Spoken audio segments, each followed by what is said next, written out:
सभी को जय मसीह की। दूसरा अध्याय तीतुस की पत्री, उसका 6 से लेकर 8 वचन। वैसे ही जवान पुरुषों को भी समझाया कर कि संयमी हो, सब बातों में अपने आप को भले कामों का नमूना बना। तेरे उपदेश में सफाई, गंभीरता और ऐसी खराई पाई जाए कि कोई उसे बुरा न कह सके, जिससे विरोधियों पर कोई दोष लगाने का अवसर ना पाकर लज्जित हो। यस, पौलुस कहता है 7वें वचन में, सब कामों में अपने आप को भले कामों का नमूना बना, एक आदर्श बना। तेरे उपदेश में सफाई, गंभीरता और ऐसी खराई पाई जाए कि कोई उसे बुरा ना कह सके, जिससे विरोधी हम पर कोई दोष लगाने का अवसर पाकर लज्जित हो। कोई हम पे दोष ना लगा सके। कोशिश तो बहुत करेंगे लोग, पर कोई हमें फंसा ना सके। इस प्रकार का एक खरा व्यवहार, खरा उपदेश, एक खरा चाल चलन, एक खरा कैरेक्टर प्रभु चाहता है कि जवान पुरुषों का, जो अपने आप को प्रभु का कहते हैं, मसीह का कहते हैं, उनमें जरूर हो।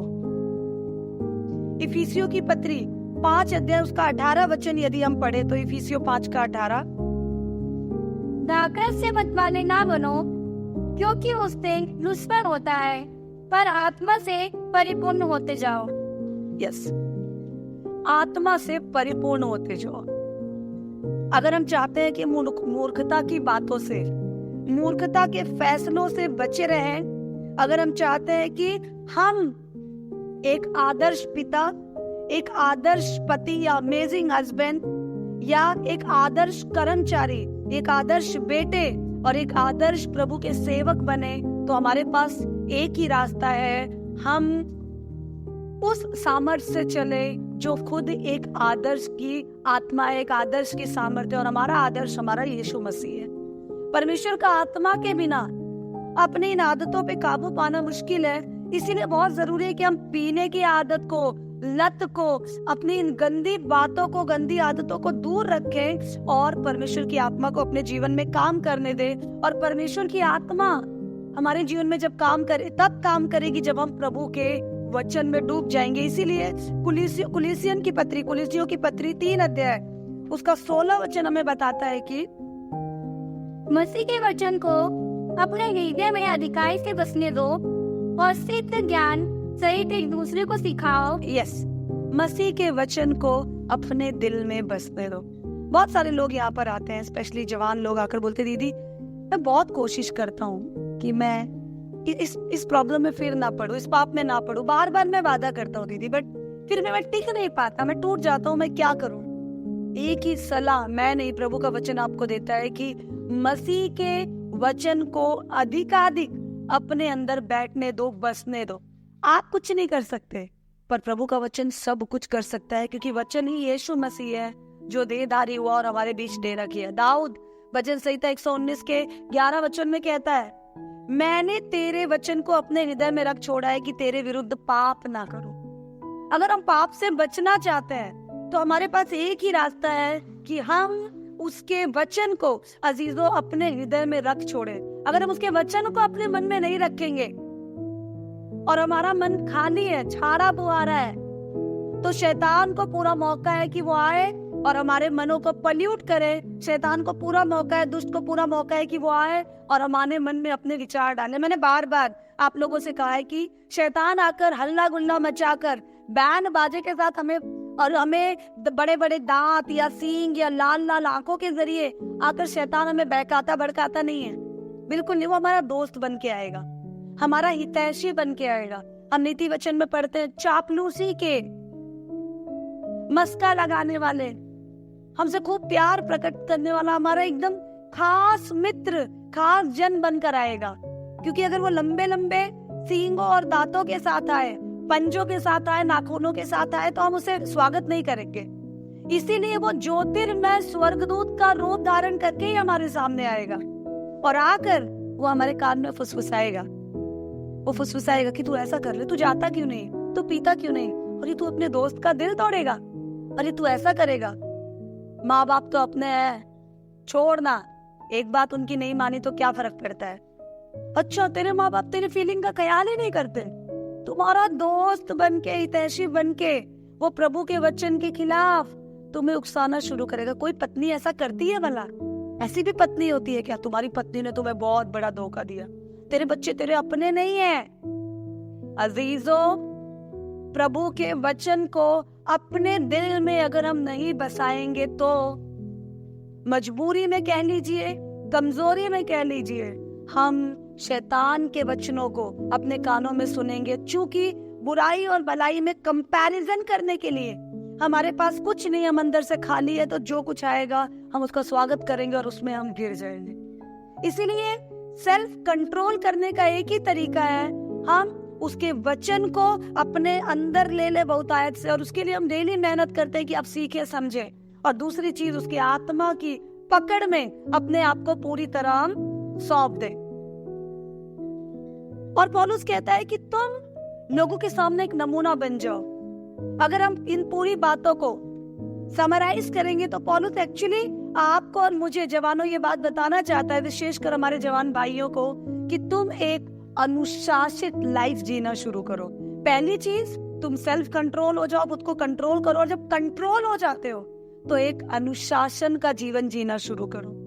अनुशासन का जीवन जीने का मतलब है अपने बुरे व्यवहार, चाल चलन, सोच विचार को सुधार कर मॉडिफाई करो। इंग्लिश में, अगर इंग्लिश डिक्शनरी में अनुशासन होना या डिसिप्लिन होने के मतलब को जाने तो इस ये जो मीनिंग है वो ये है, मॉडिफाई योरसेल्फ।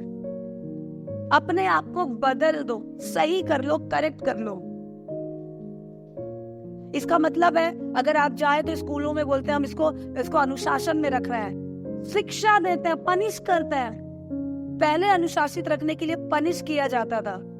हम अनुशासित रहे इसलिए हमें क्या किया जाता था? पनिश किया जाता था। अगर तुम क्लास में आवाज करोगी तो तुम्हें उठाकर बाहर फेंक दिया जाएगा, खड़ा कर दिया जाएगा। फिर भी अगर बच्चा क्लास में आवाज करता था तो टीचर हाथों को ऊंचा करके बेंच पे खड़ा कर देती थी। क्यों? ताकि हम अनुशासन में रहे। अनुशासन तोड़ने की सजा सबको मिलती है, आज भी सजा दी गई, लेकिन अजीजों, हम अनुशासन में रहे इसलिए सजा मेरे प्रभु ने ले ली। प्रभु कहता है कि मैंने ले ली सारी सजा, अब तो तुम अनुशासन में रहो, लोगों के लिए मसीहियत का एक नमूना बन जाओ। क्योंकि हम सब ऐसे ही अंधी दौड़ में, अंधे घोड़े फौज में दौड़े जैसे हम लोग नहीं दौड़ रहे हैं।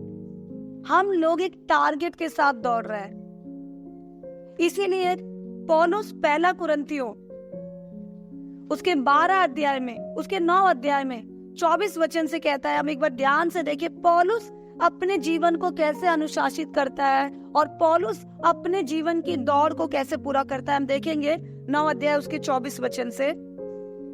क्या तुम नहीं जानते कि दौड़ में तो दौड़ते सभी ही हैं, परंतु इनाम एक ही ले जाता है। तुम वैसे ही दौड़ो कि जीतो। हर एक पहलवान सब प्रकार का संयम करता है। वे तो एक मुरझाने वाले मुकुट को पाने के लिए ये सब करते हैं, परंतु आप तो उस मुकुट के लिए करते हैं जो मुरझाने का नहीं है। पौलुस कहता है कि तुम दौड़ ही रहे हो तो ऐसे दौड़ो कि जीतो। ऐसे मत दौड़ो कि जिसका अंत में रिजल्ट कुछ ना हो। अगर तुम एक पहलवान को देखो, अगर तुम एक एथलीट को देखो, तो वो भी दौड़ते हैं और वो इस तरह दौड़ते हैं कि वो जीत जाए। अगर तुम एक म्यूजिशियन को देखो, एक सिंगर को देखो, वो भी इस तरह गाता है कि वो सर्वोत्तम कहलाए और सब लोगों में प्रसिद्ध हो जाए। लेकिन इस बात का मतलब ये नहीं, इस बात का मतलब ये है कि ऐसे दौड़ो कि जीतो, मतलब ऐसे अनुशासित होकर दौड़ो, ऐसे बंद के दौड़ो, ऐसे नियत के साथ, ऐसे कामों के साथ दौड़ो कि अंत में महिमा का मुकुट तुम्हारा हो। जो संसार दौड़ता है, संसार दौड़ता है किस चीज के लिए? नाशवान होने वाले इनामों के लिए। स्कूल में हमें ट्रॉफी के लिए दौड़ते थे, संसार में अलग अलग चीजों के लिए हम दौड़ते थे। लेकिन परमेश्वर का वचन आपको और मुझे सिखाता है कि तुम दौड़ो तो ऐसा दौड़ो कि तुम जीतो। और अगर हम जीत के लिए दौड़ना चाहते हैं, हम सब जीतना चाहते हैं, हम जीत के लिए दौड़ना चाहते हैं तो हमें अनुशासन में होकर दौड़ना पड़ेगा। कुछ लोग बोलते हैं प्रभु का अनुग्रह मुझ पे, मुझे कुछ करने की जरूरत नहीं। बिल्कुल गलत। कुछ लोग कहते हैं प्रभु का अनुग्रह मुझ पे, मैं कुछ भी कर सकता हूँ। बिल्कुल गलत। प्रभु का अनुग्रह मुझ पे है, मैं कुछ भी नहीं कर सकता। प्रभु का अनुग्रह मुझ पे है, मैं कुछ भी किए बिना भी नहीं रह सकता। मसीही जीवन एक कर्मठ जीवन है, काम करने का जीवन है, सही काम करने का जीवन है। बाइबल यहाँ तक कहती है जो काम ना करे वो खाने ना पाए। अगर आप अपने घर गृहस्थी में काम नहीं कर रही हैं, आप खा नहीं सकते। आप स्टूडेंट है, आप अपने कामों को, आपका जो डोमेन, जो हॉरिजॉन, जो आपकी परिधि है, उस परिधि ने जो काम आपको सौंपे गए आप वो नहीं करते तो आप खाने के हकदार नहीं है। निकम्मों का परमेश्वर के राज्य में कोई स्थान नहीं है। हम एक अनुशासित जीवन जीना चाहते हैं। जवानों, प्रभु का सलाह है, प्रभु का निर्देश है आपके लिए कि आप लोगों के लिए एक नमूना बने। एक अनुशासित जीवन जीना जरूरी है। और अगर आपको आसानी से अनुशासित जीवन क्या है वो समझ नहीं आता तो आप एक सिंगर को देखिए, एक म्यूजिशियन को देखिए। आप आज के जमाने में बहुत सारे बड़े बड़े गायक गायिकाओं के बारे में सुनते होंगे, बहुत आदर्श है लोगों की, लता मंगेशकर। मैं एक सांसारिक उदाहरण दे रही हूँ, बट आप देखिए आज इस उम्र में वो गा रही है, वो एक दिन का गीत नहीं है। आज दुनिया में पॉपुलर सिंगर अगर वो है, एक गायक वो है, गायिका वो है, तो उसका कारण है बचपन से 12-13 साल की उम्र से किया जाने वाला वो रियाज।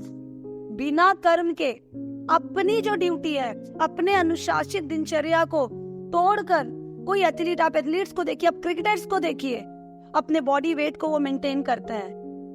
अपने वो जो भी उनका, वो बैटिंग कर रहे हैं तो, बॉलिंग कर रहे हैं तो, अगर वो बॉक्सर है बॉक्सिंग कर रहे हैं तो, अगर वो कबड्डी प्लेयर है तो, अगर वो स्विमर है, तैराक है, तैर रहे हैं तो, निशानेबाज है तो, वो डेली अपने व्यवस्थित समय पर उठते हैं, रियाज करते हैं, अपने आप को तैयार करते हैं। सबसे बड़ी चीज, जो उनका कॉम्पिटिटर है ना, जो उनका प्रतियोगी है, प्रतिस्पर्धा में, उस कंपटीशन में अपने प्रतियोगियों पे वो नजर रखते हैं। वो नजर रखते हैं कि मैं किस तरह की बॉलिंग करूं कि मैं उसको इजीली आउट कर पाऊं, मैं किस तरीके से तैरूं कि मैं उसकी स्पीड से ज्यादा तेज निकल जाऊं, मैं किस तरीके का निशाना लगाऊं कि सीधे सेंटर में जाकर मेरा तीर लग जाए, मैं किस तरह से फुटबॉल को उड़ाऊं कि वो सीधे गोल करे, बीच में कोई कैसे भी। वो देखते हैं कि जो गोल करने वाला जाल के पास खड़ा है वो किस किस दशा में, किस किस रेंज तक जंप कर सकता है। वो अपने आप को डिसिप्लिन रखने के लिए, अपनी दिनचर्या को भी ठीक रखते हैं, अनुशासित रखने के लिए, साथ साथ जिनकी उनसे कंपटीशन, प्रतिस्पर्धा है, अपने विरोधियों के चाल चलन पे भी वो चौकसी करते हैं। एक मसीह जीवन ऐसा ही जीवन है। हम सोचते हैं हम प्रभु को जान गए, कभी कभी हम चर्च चले गए। मेरे जवानों, कभी कभी चर्च जाने वाला विश्वासी नहीं है, ढोंगी है, वो खुद को धोखा देता है। हम चर्च चले गए, उसके बाद हम सोचते हैं चलो हमने आज तो माफी मांग ली, उसके बाद अब आज का अकाउंट क्लियर, कल हम लोग अपने हिसाब से चलेंगे। आप ध्यान दीजिएगा, आप संगति के अंदर है, संगति के बाहर है। परमेश्वर का आत्मा आपको देख रहा है, आपको सुन रहा है। यीशु मसीह हमारे विचारों को भी सुनने वाला परमेश्वर है। आपकी जुबान कितनी भी स्वीट क्यों ना हो, आपके विचार जहरीले हैं तो उस जहर का प्रभाव आपको आपके जीवन में प्रकट होगा। इसलिए पौलुस कहता है एक नमूना बन जाओ। इन शॉर्ट कहे तो एक डिसिप्लिन्ड लाइफ, एक अनुशासित लाइफ मेरे जवानों आप लोग जीना शुरू करो। एक बार एक पिता अपने दोस्त से, जो कि नया नया पिता बना था, उससे जाकर मिला और बोलने लग गया मेरा बेटा बहुत अच्छा है। दूसरे ने बोला नहीं मेरा बेटा बेस्ट है। पहले ने बोला नहीं मेरा बेटा इस दुनिया का सबसे बेस्ट बेटा है। दूसरे ने कहा नहीं मेरा बेटा इस दुनिया का बेस्ट बेटा है। तो पहले ने बोला चलो मैं टेस्ट कर लेता हूँ। उसने बोला तुम्हारा बेटा स्मोक करता है, सुट्टा वुट्टा मारता है, बीड़ी बीड़ी पीता है? बिल्कुल नहीं पीता। वाह। तुम्हारा बेटा दारू पीता है? बिल्कुल नहीं पीता। तुम्हारा बेटा घर परिवार को तंग करता है? बिल्कुल नहीं करता। दोस्तों के साथ हुल्लड़बाजी मचाता है? बिल्कुल नहीं मचाता। फोन पे लगा रहता है? बिल्कुल नहीं लगा रहता। तुम्हारा बेटा लड़कियों के चक्कर में है क्या? गर्लफ्रेंड्स है उसकी? बिल्कुल भी नहीं है। तब दूसरा कहता है सच में दोस्त तुम्हारा बेटा ये परफेक्ट बेटा है। तुम्हारे बेटे की उम्र कितनी है? बोलते अभी 6 महीने पूरे हुए हैं जस्ट। पहले आप 6 महीने के वो बालक थे, आप नहीं जानते थे प्रभु को, इसीलिए आप जो भी जीवन जीते थे एक्सक्यूज था, कोई फर्क नहीं पड़ता था। अब आप प्रभु को जान गए।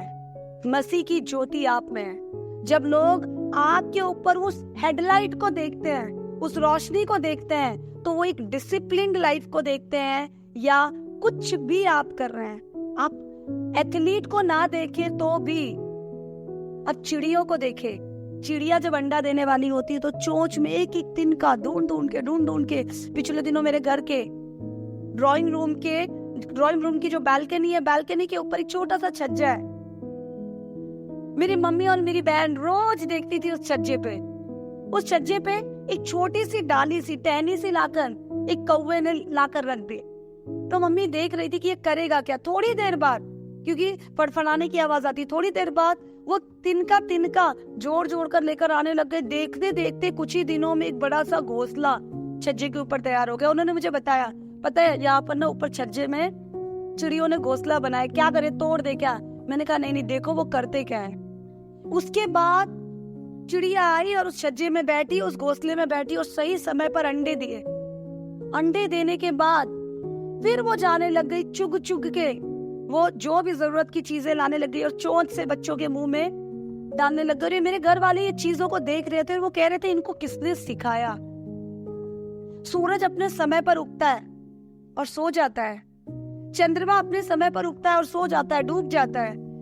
समुद्र अपनी लहरों से अपनी सीमाओं को क्रॉस नहीं करते बिल्कुल। सीजन, बारिश के बाद, गर्मी के बाद, सर्दी के बाद, पतझड़ के बाद, मौसम अपने आप बदलते रहते हैं। हम ऑक्सीजन लेते हैं, कार्बन डाइऑक्साइड छोड़ते हैं।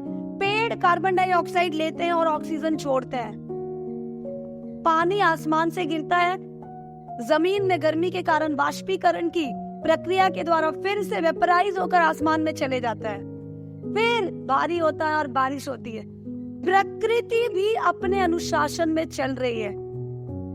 प्रभु का वचन आपको और मुझे सिखाता है, क्या केवल एक मसीह ही अनुशासनहीन रहे? इसलिए पौलुस कहता है, जवानों, तुम्हारे जीवन, तुम्हारा चाल चलन ऐसा हो कि लोगों के सामने एक नमूना हो। तुम्हें देखकर मुझे बड़ा अच्छा लगता है। प्रभु के दास को एक बार, पास्टर जी को बहुत बार मैंने एक उदाहरण देते हुए देखा, और वो उदाहरण मेरी लाइफ के बेस्ट एग्जाम्पल में से एक एग्जाम्पल है कि अगर एक पत्नी अपने बेटे को अपनी गोदी में रखकर पुचकारते हुए, प्यार करते हुए ये बात कह सकती है कि मेरे बच्चे, मेरे बेटे, मैं तुझे आशीष देती हूँ, मैं तुझसे बहुत प्यार करती हूँ। बेटे, तू दुनिया में कुछ कर ना कर, मेरी एक ही ख्वाहिश है, तू अपने पिता जैसे बनना, अपने पिता जैसा शांत, अपने पिता जैसा संयमी, अपने पिता जैसा सहनशील, अपने पिता जैसा कर्मठ, अपने पिता जैसा जिम्मेदार, अपने पिता जैसा प्रेमी, समझदार। तू बेटा वैसा बन जाना, तब आप समझ जाइए आप अपने पत्नी और अपने परिवार के लिए एक नमूना है, एक आदर्श। अगर एक बहन या एक बेटी अपने बच्चे को गोद में लेती है और बोलती है तू कुछ बन ना बन, तू बस मेरे भाई जैसा बन जा। मेरे भाई ने जवानी के दिनों में मेरी गलतियों को जिस तरह से समझाया, संभाला, देखा, डाला, मैं गिरी बहुत बार, पर उसने मुझे समझा। मुझ पर कोई बुरी दृष्टि ना डाले, इसलिए वो दूसरों की बहनों को खराब करने से कतराया हमेशा। कोई मुझे बर्बाद ना करे, इसलिए उसने अपनी पत्नी के साथ एक अच्छा व्यवहार रखा, क्योंकि उसे पता था जो हम बोएंगे वही काटेंगे। इसलिए मेरे बेटे, तू मेरे भाई जैसा बन जा। अगर इस प्रकार की तुलना, अगर इस प्रकार की इच्छा आपको लेकर, आपके पत्नी के मन में अपने बेटे के लिए, आपकी बहन के मन में आपके बेटे के लिए, आपकी दोस्त के मन में अपने भाई या बेटों के लिए इस प्रकार की इच्छा है, तो मैं बता रही हूँ मेरे जवान भाइयों, आप एक आदर्श भाई रहे, आप एक आदर्श विश्वासी रहे, आप एक आदर्श पति और एक आदर्श पिता रहे। पर परिस्थितियों में गिरगिट किनारे आपने रंग बदल लिया। आप ना खुद को संभाल पाए, ना घर को, ना परिवार को, ना अपनी जिम्मेदारियों को। आप ना एक बेटे ही बन पाए अपने माता पिता के, ना ही आप एक बेटे बन पाए अपने जीवित परमेश्वर के। You have failed. आप उस दौड़ में जिसमें पौलुस कह रहा है कि हम दौड़ रहे हैं, आप उस दौड़ में हार गए। पौलुस कहता है कि तुम्हारा जीवन ऐसा हो कि हर बात में अपने आप को दूसरों के लिए एक नमूना बना ले।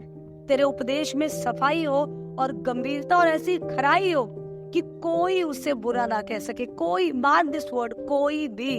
ऐसा नहीं कि तुम्हारी मम्मी बुरा ना कह सके, तुम्हारे पापा बुरा ना कह सके, तुम्हारी पत्नी बुरा ना कह सके, तेरा व्यवहार ऐसा हो, कोई भी उसे बुरा ना कह सके। अगर हम इन बातों पे ध्यान नहीं दे पा रहे हैं, अगर हम इन बातों पे नजर नहीं रख पा रहे हैं, मैं बता रही हूँ जवानों, हम अपनी जवानी को बर्बाद कर रहे हैं। बाइबल बताती, जवान अपनी जवानी को तुच्छ ना जाने, कोई तेरी जवानी को तुच्छ ना जाने। जवानी की अभिलाषाओं से अपने आप को बचाए रख, ताकि तेरे चाल चलन को देखकर, पतरस की पत्री में हमने देखा, अन्य जाति भी उस परमेश्वर की महिमा करेगी। क्या जवान है, क्या बेटा है, क्या पुरुष है ये। हमारी मम्मी बोलती उसके साथ मत रहना, अपनी बेटियों को बोलती उस लड़के के साथ उठना बैठना मत। आप जानते हैं आपने भरोसा खो दिया, आपने सब कुछ खो दिया। और आपने भरोसा इसलिए नहीं खोया, सामने वाला गलत था, आपने भरोसा इसलिए खोया क्योंकि आप अपने आप को एक अनुशासन में नहीं रख पाए। एक मसीही अनुशासन है, अब टाइम पे उठना, टाइम पे सोना, अपनी जिम्मेदारियों को पूरा करना। और उस अनुशासित दिन का सबसे बड़ा काम है अपने रचनाकार, अपने बनाने वाले, बचाने वाले परमेश्वर के साथ एक अच्छा रिश्ता रखना, वचन पढ़ना, उसमें समय बिताना। इसलिए प्रभु का वचन बताता है, वचन को हम लपेट ले, दिल से लगा ले, हृदय में बसने दे। दाऊद भजन संहिता 119 में अलग अलग तरीके से बार बार कहता है, तेरा वचन मेरे मार्ग के लिए दीपक है, मेरे लिए उजियाला है, मेरे आंखों की ज्योति है। तेरे वचन के कारण मैं पापों से बच पाया, तेरा वचन ये, तेरा वचन वो। क्योंकि दाऊद जानता था वचन का महत्व क्या है। हम दाऊद से ज्यादा आशीषित है क्योंकि हमने वचन को देहधारी होकर, क्रूस पे चढ़ाए जाकर, मारे जाकर, गाड़े जाकर जी उठते हुए देखा है। मैं और आप जीवित यीशु को जानते हैं। क्या उस जीवित यीशु का अनुशासन मेरे और आपके जीवन में और चाल चलन में प्रकट होता है जवानों? हम जब मर्जी उठ जाते हैं। कल एक भाई से मैंने पूछा, मजाक के तौर पर बता रही हूँ, पर कल मैंने अपने एक भाई से पूछा, मैंने पूछा भाई कितने बजे उठते हो? जब मेरे काम का टाइम होता है तब मैं उठ जाता हूँ। मैंने बोला फिर भी कितने बजे? भाई ने बोला 1 बजे। मैंने कहा रात को 1 बजे? बोलते नहीं दीदी, कल का काम 1 बजे तो मैं 1 बजे उठ जाऊंगा। मैंने कहा भाई काम नहीं है तो तुम उठोगे ही नहीं, मतलब काम नहीं है तो हमारी आंखें सदा काल के लिए सोई रहेगी। फिर हम दानियल और दाऊद जैसे आशीष कैसे मानते हैं भला, जो प्रातः उठकर प्रभु की उपस्थिति में बैठ जाते थे? हम कैसे मसीह की महिमा को अपने जीवन में पाएंगे, जो सारे काम निपटाकर रात को नित्य जैतून के पर्वत पर जाकर बैठ जाता ताकि अपने पिता के साथ समय बिताए? What is your relationship with God? आपके दैनिक जीवन में प्रभु के साथ वो भाग, प्रभु के साथ वो रिश्ता किधर है? मेरी सहायता कहाँ से आती है? मेरी सहायता यहोवा से आती है। कौन है यहोवा? जिसको मैं जानता नहीं, जिसके साथ मैं उठता बैठता ही नहीं। तो एक अनुशासित जीवन हमारे अंदर होना जरूरी है। इसीलिए नीति वचन 12 अध्याय उसका पहला वचन बताता है, ध्यान से सुनिएगा। नीति वचन 12 अध्याय उसका 1 वचन, जो शिक्षा पाने से प्रीति रखता है वह ज्ञान से प्रीति रखता है, परंतु जो डांट से बह नसता है वह पशु सही का। यस, जो शिक्षा पाने से प्रीति रखता है, जो प्रभु के वचनों से सीखने से प्रेम रखता है, वो परमेश्वर से, परमेश्वर के ज्ञान से प्रेम रखता है। लेकिन जो ज्ञान से बैर रखता है वो जानवर जैसा है। मुझे प्लीज माफ कर दीजिए मेरे जवान भाइयों, अगर आप वचन को नहीं मान रहे, अपनी लाइफ में अपनी मनमर्जी चला रहे, मैं नहीं, वचन कहता है आप जानवर जैसे हैं। ये वो वाला जान नहीं है, तुम मेरी जान हो और मैं तुम्हारा वर हूं। ये जानवर है, उसका मतलब है animal. You are like an animal, जिसके अंदर कोई आत्मा नहीं है, कोई बुद्धि नहीं। खाया गया नंगा, उसको जानवर ने कपड़े नहीं पहने तो उसको शर्म नहीं आती, वो जाकर कोने में छिपता नहीं है। हम निर्लज्ज हैं, कोई अस्तित्व नहीं है। और ऐसा वो लोग करते हैं। कौन ऐसा है जो वचन को नहीं मानता? अगर इस बात को मैं और खोल कर बताऊं तो ये वो लोग हैं जो सोचते हैं हम है यम, यम है हम, जो हम कर रहे हैं वो सही है, जो हम सोच रहे हैं सही है। मुझे पता है ना, एक इंसान की जिंदगी का सबसे खतरनाक लाइन, मुझे पता है मैं क्या कर रहा हूं। प्रॉब्लम ही यही है कि तुमको पता है कि तुम क्या कर रहे हो, इसीलिए प्रभु तुम्हें दंड देगा। प्रभु बोलेगा तुझे पता था ना तू क्या कर रहा था। अपनी बुद्धि पे भरोसा ना रखे, संपूर्ण मन से यहोवा के हाथ में अपने आप को देना ही, उसकी मर्जी से अपने दिनचर्या अपने रिश्तों को बनाना ही एक अनुशासित जीवन है। हम जानवर नहीं है दोस्तों, हम इंसान है। इसीलिए अपनी बुद्धि पे, अपने तौर तरीकों पे, अपने स्टाइल पे डिपेंड रहना, निर्भर रहना हम पूरी तरह छोड़ दें। उसका एक जीता जागता एग्जाम्पल पहला शमूएल की पत्री 26 अध्याय में बताता है। आपने सुना होगा साउल और दाऊद की कहानी। साउल इजराइल का सबसे लंबा पुरुष था, वेरी हैंडसम, तगड़ा इंसान। उसको शमूएल नबी के जरिए परमेश्वर ने अभिषेक किया इजराइल का पहला राजा होने के लिए। जब उसने सोचा भी ना होगा कि वो राजा बनेगा, जब इजराइल में कोई राजा था ही नहीं, तब परमेश्वर ने अभिषेक करवाया, उसे राजा बनाया। राजा बनने के बाद जानते हैं साउल ने क्या किया? अपने हिसाब से प्रभु के पीछे चलने लग गया। किसके हिसाब से? अपने हिसाब से। अपने हिसाब से बलि चढ़ाने का, प्रभु के लिए भेंट चढ़ाने का उस समय अधिकार याजक के पास था। शमूएल को आने में थोड़ी देर लग गई तो उसने खुद बलि चढ़ा दी। प्रभु ने कहा जब तू अपनी दृष्टि में छोटा था, तू खुद कुछ नहीं समझता था, तो क्या परमेश्वर ने तुझे बढ़ाया नहीं?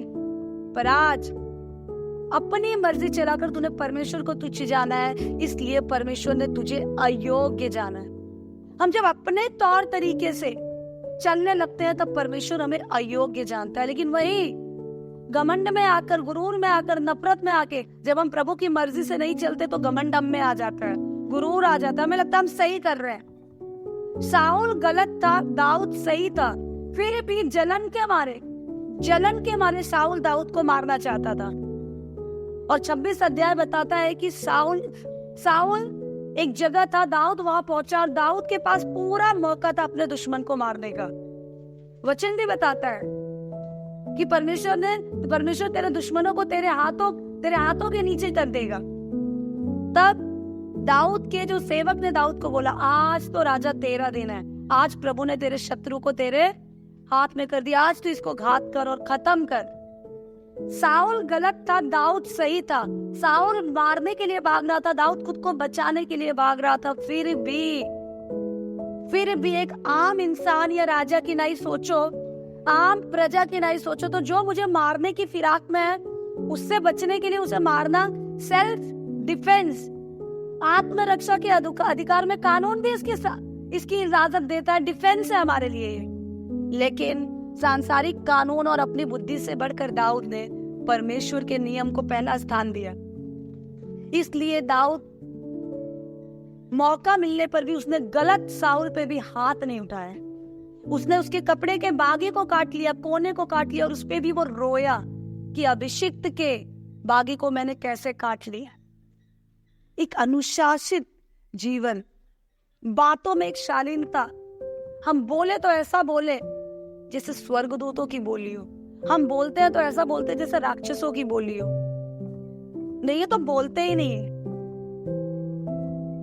कलीसिया के जवान, मसीही जवान लड़के ऐसे नहीं हो सकते, क्योंकि मैंने आपको बताया पहले परमेश्वर, फिर यीशु मसीह, फिर पुरुषों, प्रभु ने आपको ऊंचा स्थान दिया। सारी दुनिया बनाकर उसकी चाबी आपके हाथ में दिखी, ले मेरे बेटे तू चला। एक ड्राइवर पब्लिक से, पैसेंजर से भरी हुई बस की चाबी लेकर जब गाड़ी को चलाता है, तो अगर वो गलत तरीके से चलाएगा तो ना केवल वो अपनी जान रिस्क में डालता है, पर सारे पैसेंजर्स की जान रिस्क में डालता है। अगर आप प्रभु के वचन के अधीन में, उसके कंट्रोल में, उसके तरीके से अपने जीवन को नहीं जीते, तो जो आपसे जुड़े हैं मेरे प्यारे भाइयों, आप उनके जीवन को भी बहुत बड़े रिस्क में डालते हैं। कल ही पिछले दिनों हमारे कुछ भाई शहर से बाहर गए थे घूमने के लिए। जब वो वापस आए तो वो बता रहे थे एक बहुत ब्यूटीफुल वॉल्वो बस, वॉल्वो का किराया सब बसों में सबसे ज्यादा किराया है फैसिलिटीज के कारण। एक वॉल्वो बस पलटी थी और वो बता रहे थे बहुत सारे लोग इधर उधर बिखरे पड़े थे, चोट में थे, कुछ लोग मर गए होंगे क्योंकि कांच तोड़कर बाहर निकल गए होंगे, इतना बुरा एक्सीडेंट हो गया। और वो देखकर मैंने पूछा कैसे हुआ होगा, तो उन्होंने कहा दीदी शायद स्पीड ज्यादा होगी, क्योंकि रात में स्पीड इनकी और होती है, स्पीड ज्यादा होगी और स्पीड में कंट्रोल नहीं कर पाया होगा। भाइयों, ओवर स्पीड में ना चलाए अपने जीवन की गाड़ी को। प्रभु को ड्राइविंग सीट में बैठने दे। जिस जीवन की गाड़ी को यीशु चलाएगा वो सीधे स्वर्ग जाएगा, उसका एक्सीडेंट नहीं होगा, कोई रिस्क ऐसे लोगों के लाइफ में नहीं होगा। इसीलिए कुछ सवाल मैं चाहती हूँ जवान मेरे प्यारे भाई लोग, क्योंकि आज का वचन आपके लिए है, तीतुस 2:6-8। कुछ सवाल आप अपने आप से जरूर पूछे। पहला सवाल, आपके जीवन का पर्पस और योजना क्या है?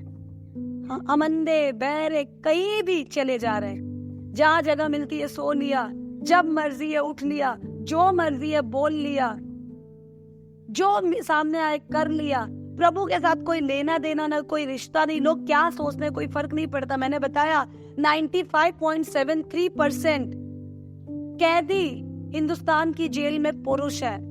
नशा मुक्ति केंद्र पुरुषों से भरा हुआ है, पागल खाने पुरुषों से भरे हुए हैं, आत्महत्या और मोर्टेलिटी रेट, जवानों की मृत्यु में पुरुषों की संख्या ज्यादा है, क्योंकि आपने अपनी बस को, अपने जीवन की गाड़ी को बेकाबू कर दिया। उसकी चाबी यीशु के हाथ में नहीं है। इसलिए आज इस वचन को बहुत अच्छे से समझने के लिए कुछ क्वेश्चंस मैं चाहती हूँ आप अपने आप से पूछें, लिखें, अपने घर में मेन डोर के सामने लगाएं। What is the purpose of my life?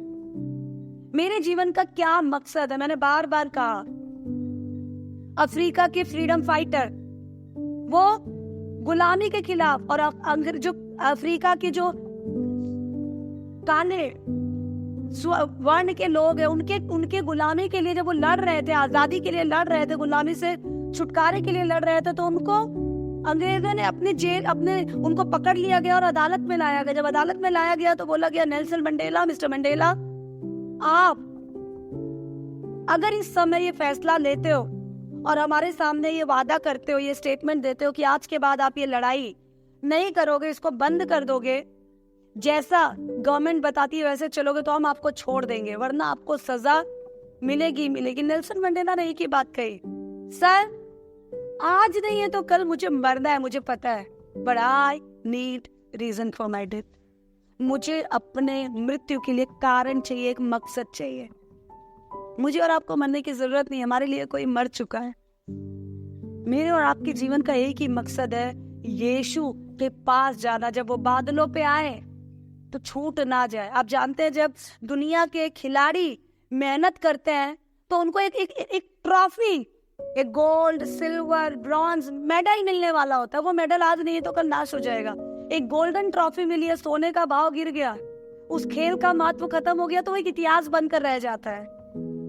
लेकिन आप जिस ट्रॉफी के लिए भाग रहे हैं वो रिवॉर्ड छोटा मोटा नहीं है, वो रिवॉर्ड छोटा मोटा नहीं है। उसके लिए ये जो बुरी आदतें, ये जो बुरी जिंदगी आप छोड़ते हैं, वो बहुत छोटी कीमत है। कई लोग सोचते हैं हम क्यों छोड़े, हमें क्या मिलेगा?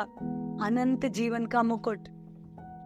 हमको पहले बहुत सारी कीमत, अपनी बुराइयों को छोड़ना, अपनी गर्लफ्रेंड को छोड़ना, अपने नशे को छोड़ना, प्रभु के साथ एक रिश्ता बनाना, पहले बहुत छोटी बात लगती थी। हमें लगता था क्या है, कौन करेगा। लेकिन जब आपको उसके प्रतिरूप में, उसके प्रति उत्तर में, उसके बदले में मिलने वाले इनाम की जानकारी मिल जाएगी, यहाँ भी वो आपके साथ होगा, वहां भी वो आपके साथ होगा।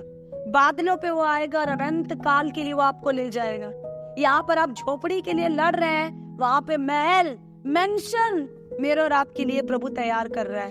तो ये जो कुछ हम यहाँ छोड़ते हैं वो सब, पौलुस कहता है, जो महिमा का मुकुट है उसके सामने कुछ भी नहीं है। इसीलिए अगर आपने अब तक अपने लाइफ के लिए टारगेट सेट नहीं किया है कि मुझे कहाँ जाना है, तो आज मेरे जवान भाइयों, आप अपने आप से सवाल पूछिए, what is the purpose of my life? क्या मैं यूं ही मर जाऊंगा? कहाँ जाना है मुझे? मंजिल नहीं पता तो रास्ता तय नहीं कर पाएंगे, हम रास्ता नहीं खोज पाएंगे, हम इधर उधर यहीं पे रह जाएंगे और एक दिन नाश हो जाएंगे। दबे पांव मृत्यु आएगी। चोर की नाई प्रभु का दिन आएगा तो दबे पांव मृत्यु आएगी। ये जो हम जिंदा है ना, ये उसकी दया है, क्योंकि वो चाहता है कि हम बदल जाए, हम फिर जाए। इसलिए एक अनुशासित जीवन को हम जिए और अपने आप को ये इस क्वेश्चन में डाले, बेचैन हो जाए। मैं कहती हूँ कि खुदा मेरे जीवन का मकसद क्या है, तूने मुझे क्यों बनाया, ये छिछोरापंती करने के लिए, यहाँ वहां घूमने के लिए? ना ये ख्याल कि मैं क्या हूं, ना ये ख्याल कि मैं कहाँ जाऊंगा। दूसरा सवाल, दूसरा बहुत इंपॉर्टेंट क्वेश्चन, आप कौन है? पहला क्वेश्चन आपके जीवन का मकसद क्या है, दूसरा क्वेश्चन आप है कौन।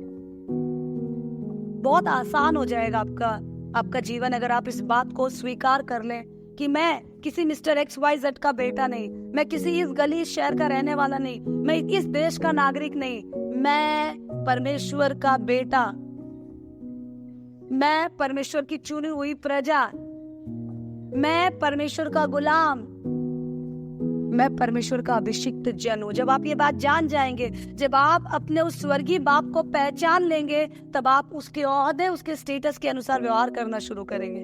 कुछ भी काम करते टाइम आपको इस बात का पता चलेगा कि भाई मैं जो काम कर रहा हूँ मेरे स्टैंडर्ड को सूट करता है या नहीं करता, सांसारिक स्टैंडर्ड में बहक ना जाए। मुझे बड़ा अच्छा लगा, कुछ टाइम पहले कोई तो मांगने वाला आया था और पहले क्या करते थे हम, जो सबसे छोटा सिक्का था वो दे दिया करते थे। मैंने पास्टर जी को कई बार देखा कि वो मतलब छोटे सिक्के को नहीं खोजते थे, जितना हाथ में आया मुट्ठी में निकाल कर दे देते थे अगर कोई मांगने आया। छोटे बच्चे का बर्थडे है तो वो निकाल कर कुछ बेहतर पैसा खर्च करके सामान दे दिया करते थे। एक बार मैंने उनसे पूछा, मैंने कहा भैया आप एक बात बताइए, आप बिल्कुल नहीं सोचते, आप ऐसे ही दे देते हैं, इसका क्या मतलब है? वो बिगड़ नहीं रहा है क्या? ज्यादा उम्मीद नहीं करेगा क्या? तो भैया ने मुझे बहुत खूबसूरत बात बताई और उसे मैंने उस दिन से गांठ बांध ली अपने जीवन में। बहुत सारे लोग इस वचन को जो सुन रहे हैं फॉलो करते हैं, मैं जानती हूँ।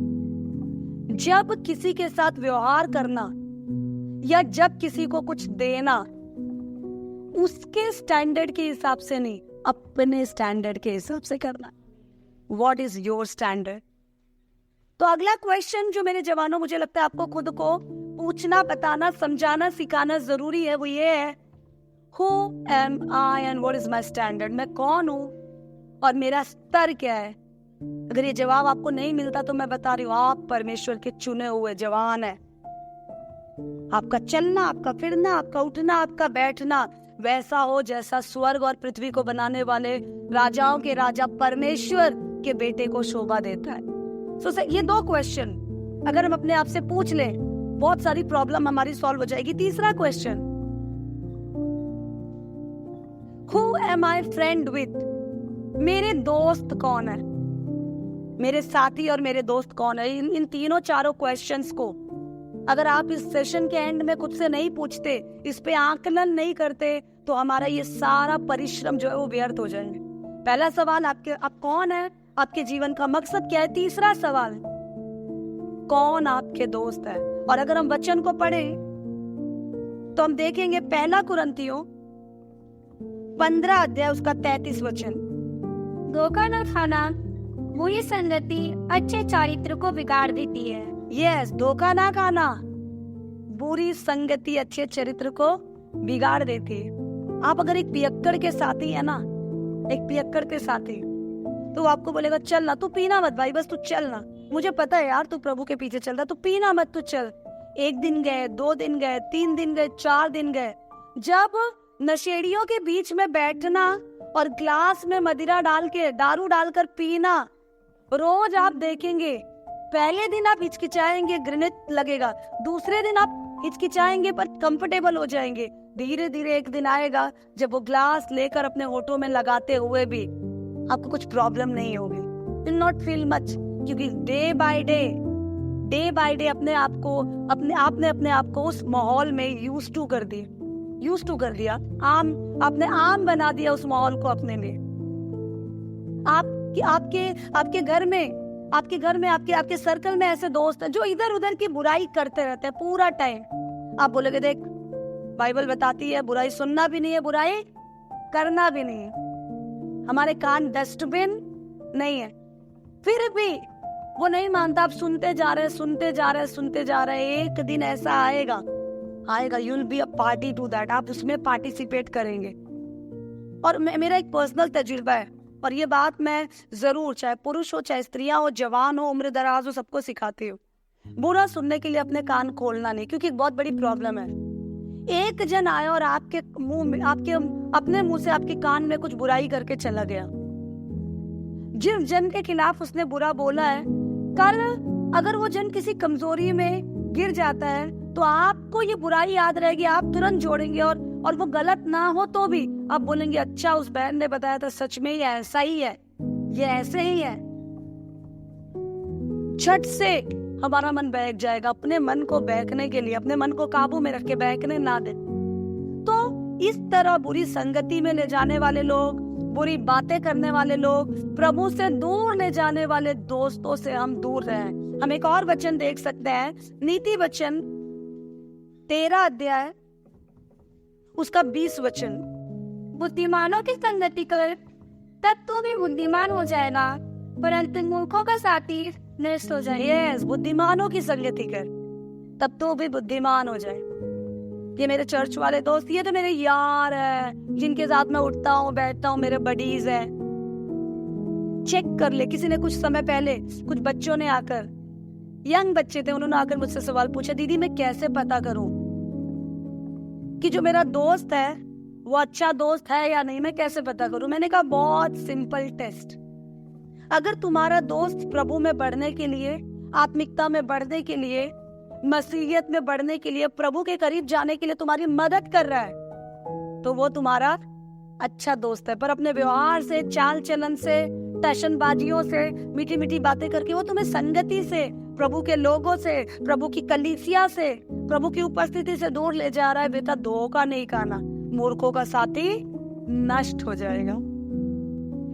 A man is known by his company। आप अपने संगति के द्वारा ही जाने जाते हैं, आप अपनी संगति के द्वारा ही जाने जाते हैं। तो तीसरा क्वेश्चन मेरे जवानों जो आपको खुद से पूछना है वो ये है कि मेरा दोस्त कौन है?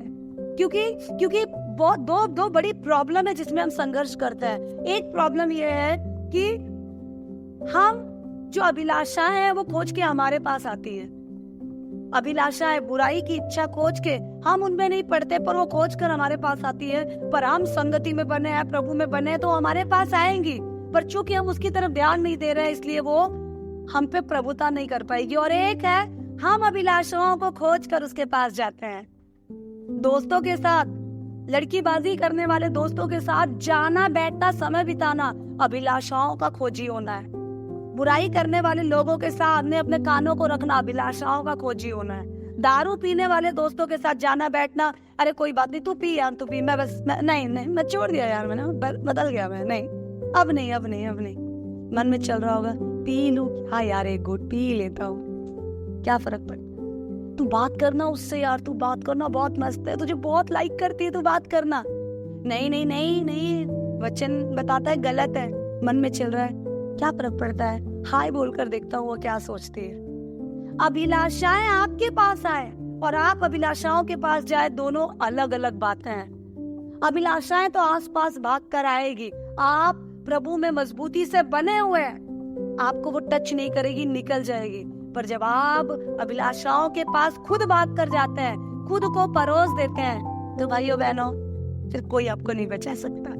You are under trap, you are under arrest. अब गिरफ्त में आ जाते हैं उन अभिलाषाओं के। सो ये तो हम अच्छे से जांच ले हमारा दोस्त कौन है। चौथा क्वेश्चन, आपका हीरो कौन है? वो इज योर रोल मॉडल। आपका आदर्श कौन है? कुछ लोगों के आदर्श पादरी होते हैं, कुछ लोगों के आदर्श उनके दोस्त होते हैं, कुछ लोगों के आदर्श सिनेमा में बड़ी स्क्रीन में दिखने वाले हीरो हीरोइन होते हैं। वो सोचते हैं सास भी कभी बहू थी कि बहू की तरह बनना है, कहानी घर घर के हीरो की तरह बनना है, कसौटी जिंदगी की है गंदगी की है पता नहीं है, उसके स्टार की तरह बनना है। भाइयों बहनों, अपने आप को जांच ले, विशेषकर मेरे प्रिय भाइयों, आप ओरिजिनल के चक्कर में डुप्लीकेसी में तो नहीं पड़ गए। ओरिजिनल तो एक ही है, यीशु मसीह, जो आया, मारा गया, गाड़ा गया, अपनी जान देकर अपने प्रेम को प्रकट किया। अपनी पवित्रता के कारण वो कामों से श्रापी नहीं बना, बल्कि सूली पर चढ़ाए जाने के कारण श्रापी बना। बहुतों ने कोशिश की, पर उस पर दोष लगाने का अवसर सदूकी, फरीसी, पूरा झुंड उसके पीछे पड़ा था, पर उस पर दोष लगाने का अवसर किसी को नहीं मिला। Who is your role model? मैं आपको बताना चाहती हूँ, किसी इंसान को रोल मॉडल ना बनाए। इंसानों की सुने, उनकी इज्जत करे, उनसे प्यार करे। जो संगति अच्छी है उसको पकड़े रहे, जो बुरी है उससे दूर रहे, लेकिन हीरो केवल यीशु मसीह को बनाए, क्योंकि प्रभु का वचन बताता है तुम्हारा स्वभाव यीशु मसीह जैसा हो। आप किसी सिंगर को कॉपी करते हैं, सिर्फ आप उसको माइक पे गाते हुए देखते हैं, उसकी पर्सनल लाइफ जाकर देखिए तो सही। डिस्टर्ब, डिस्ट्रक्टेड, डिस्ट्रॉयड, खराब, गिरी हुई जिंदगी है। पर हम ड्यूप्लीकेसी के पीछे, दिखने वाले मुखौटे के पीछे, नकली के पीछे भागकर असली को पीठ दिखाकर जी रहे हैं, और हमारी जिंदगी भी हमें भी नहीं पता कौन से रास्ते पर जा रही है, कहाँ हमें ले जा। इसलिए मेरे प्यारे जवान भाइयों, मैं आपको उत्साहित करूंगी कि आप अपने लिए एक हीरो चुन ले, और वो हीरो यीशु मसीह हो। हर परिस्थिति में सोचे प्रभु होता तो क्या करता। हर परिस्थिति में सोचे यीशु ने क्या किया। एक डिसिप्लिन लाइफ कैसे जीनी है जैसे यीशु ने जिया। एक अच्छा बेटा कैसे होना है जैसे यीशु था। सूली पे चढ़ाए जाने के बाद भी, लास्ट भी, जन्म देने वाली माँ की जिम्मेदारी वो अपने चेले यूहन्ना के हाथ में दे कर गया। किसी काम को उसने अधूरा नहीं छोड़ा। हम किसी काम को पूरा करने में विश्वास नहीं करते। कल कोई भाई कमेंट कर रहे थे पहले सेशन में कि आज तो दीदी लड़कों की वाट लगाने वाली है। वचन कहता है लड़कियों का भी यही हाल है, इसके तीसरे चौथे वचन में। अगर आपके दिल में गोली की तरह ये बात लग रही है तो मैं बताना चाहती हूँ प्रभु आपको बदलता हुआ देखना चाहता है। कौन है आपका हीरो? Who is your role model? कोई संसारिक जन, या वो जो संसार पे विजय प्राप्त करके स्वर्ग में जाकर बैठा हुआ है? हमारा परमेश्वर का इकलौता बेटा, जीवित उद्धार करता है यीशु मसीह। इंसानों की ओर मत देखना, दो चीज मत करना, एक इंसानों की ओर मत देखना और इंसानों से मिलने वाली तारीफ और ओहदे की ओर मत देखना। जब आप इस संसारिक स्टेज को पाने की कोशिश करेंगे ना, तो आपसे स्वर्गीय स्टेज छूट जाएगी। छोटी छोटी चीजों के चक्कर में अनमोल चीज आपसे छूट ना जाए मेरे जवानों। एंड लास्ट क्वेश्चन जो आपको अपने आप से पूछना जरूरी है, 6, 7, 8 वचन हमें बताता है, what is the stamp impact of your life? आपके जीवन की छाप क्या है जो आप छोड़ रहे हैं? एक खरगोश की परछाई में शेर दिखाई नहीं देगा, एक सांप की परछाई में कबूतर दिखाई नहीं देगा, एक पापी, बदमाश, बिगड़े हुए, अविश्वासी की परछाई में मसीहत दिखाई नहीं देगी। आपकी छाप क्या है? आपका इम्पैक्ट क्या है? आपका फल क्या है? वो बताता है कि आप किस प्रकार के पेड़ है। आपका फल ऐसा हो, 7वां वचन बताता है, 7वां और 8वां वचन, कि कोई आपको बुरा ना कह सके, और आपका फल ऐसा हो, आपका व्यवहार ऐसा हो कि दोष लगाने का अवसर तो खोजे लोग, लेकिन दोष लगाने का कोई मौका ना मिलने के कारण वो शर्मिंदा हो जाए। आपकी छाप क्या है? क्या प्रभाव आप अपने परिवार में, समाज में छोड़ रहे हैं? मैं आपको एक चीज बताती हूँ, ये अजीब सा सिस्टम है, मुझे नहीं पता आप में से कितने लोग यकीन करते हैं, बट मैं परमेश्वर की हायरार्की पे पूरा विश्वास करती हूँ। पहले परमेश्वर, फिर मसीह, फिर पुरुष, फिर स्त्री। इसीलिए कलीसिया में भी, और इनफैक्ट फैमिली में मैं बता रही हूँ, मेरे कुछ भाई है, कजिन से मुझसे उम्र पे काफी छोटे हैं, पर मैं आपको बताऊं, मैं कभी उनसे ऊंची आवाज में बात नहीं करती, क्योंकि उनका तरीका लाइफ को जीने का, फैमिली को हैंडल करने का, घर में व्यवहार करने का, अपने स्कूल में टीचर्स के सामने, उनका तरीका ऐसा रहा है कि उनपे उंगली उठाने का कोई मौका हमें मिला नहीं।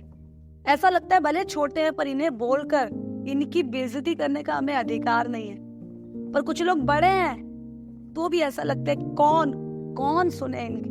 कई पत्नियों की गवाही और उन कई पत्नियों की दुख की कहानी मैं सुनती हूँ। वो यहाँ आकर बोलती, दीदी वचन तो बताता है अपने पति के अधीन रहो, मैं रहना भी चाहती हूँ दीदी, पर क्या करूँ दीदी, इनके चाल चलन को देख कर ना मन एकदम फट जाता है। एक स्वभाव ऐसा नहीं है कि मैं सोचूं कि यस ये मेरा पति है, मुझे इसके अधीन रहना है। मसीहियत का माँ भी दिखाई नहीं देता, आत्मिकता का आ भी दिखाई नहीं देता। भाइयों, क्या स्टैंप है? क्या छाप छोड़ रहे हैं? क्या मिराज, क्या वसीयत छोड़ रहे हैं आप अपने अपने बच्चों के लिए? नीति वचन बताता है कि तेरे नाती पोतों के लिए तू संपत्ति छोड़कर जाएगा।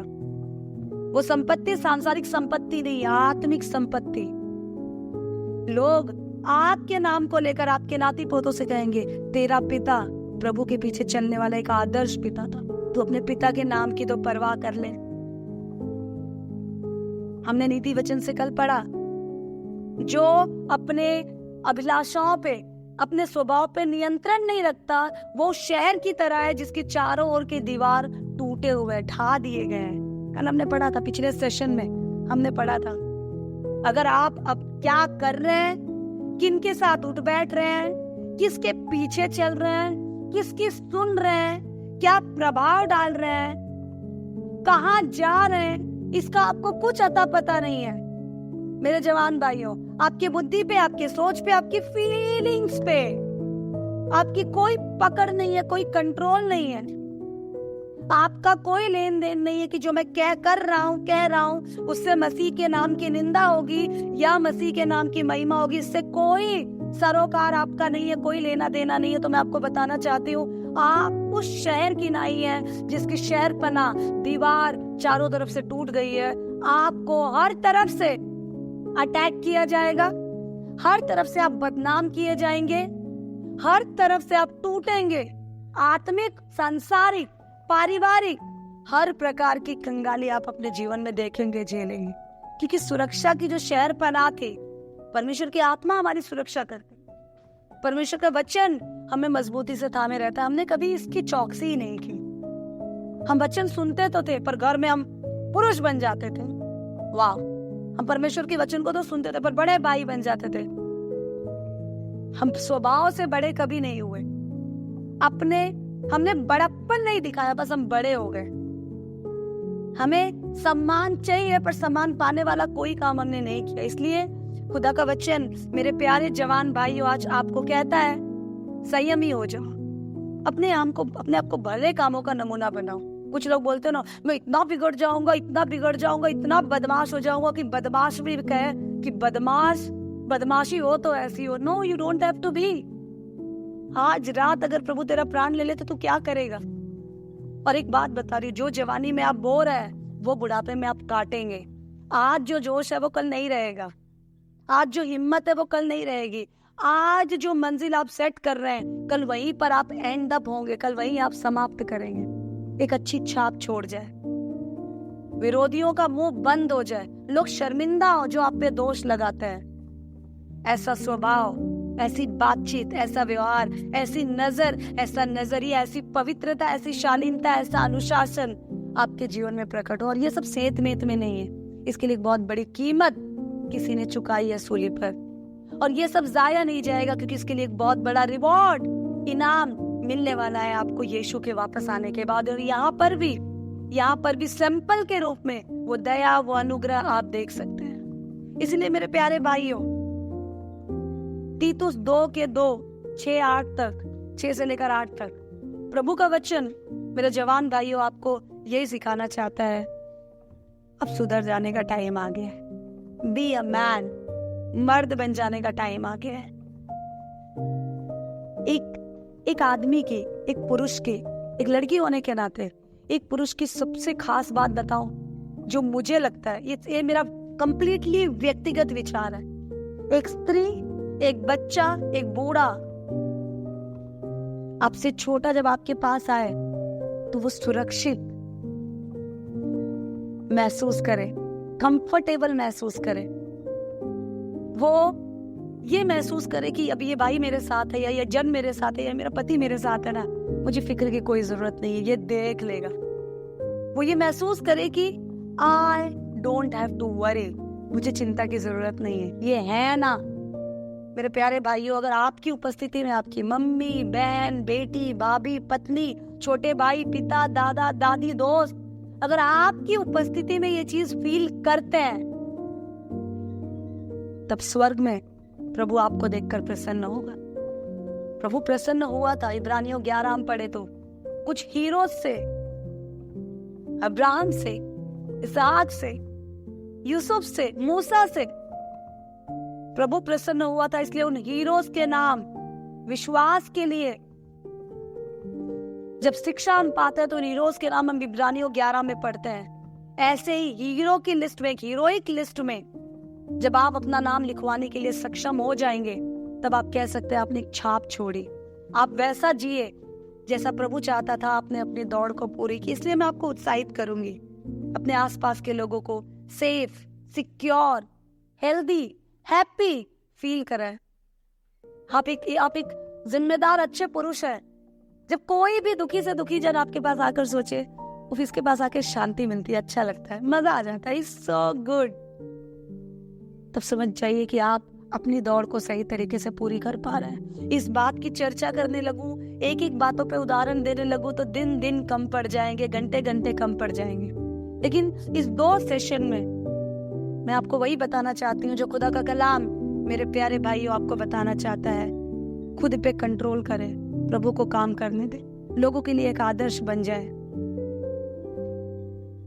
प्रभु के राज्य के लिए एक जीता जागता नमूना बन जाए। बी अ मैन, पुरुष बन जाए, अपने पुरुषत्व को दिखाए। आइए हम प्रार्थना करें। महान सामर्थ्य जीवित दयालु अनुग्रहकारी प्रेमी परमेश्वर, दिल से शुक्रिया अदा करती हूँ इस दिन, इस समय के लिए। दिल से शुक्रिया अदा करती हूँ तेरे प्रेम के लिए, तेरी दया के लिए।